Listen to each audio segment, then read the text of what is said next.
ও বৌমা, তাড়াতাড়ি তুমি রেডি হয়ে নাও। কেন মা? আমরা দুজনে শপিং করতে যাব। আমিও যাই, গিয়ে রেডি হয়ে নি।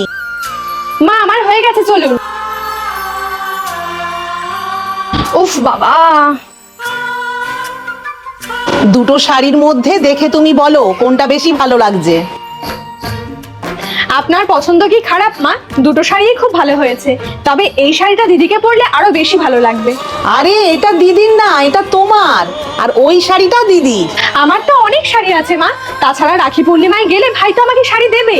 আরে মা, বাপের বাড়ি গেলে তো ভাই তোমাকে শাড়ি দেবে, এটা আমি তোমাকে দিলাম। এটা পরেই তুমি রাখি পূর্ণিমার দিন বাপের বাড়ি যাবে। শোনো বৌমা, শাড়ি দুটো আলমারিতে তুলে রেখে দিয়ে একটু রান্নাঘরে এসো। ঠিক আছে মা, আপনি এখন কি বানাচ্ছেন? আরে আমি তো লাড্ডু তৈরি করছি। কিন্তু দিদি তো লাড্ডু খায় না।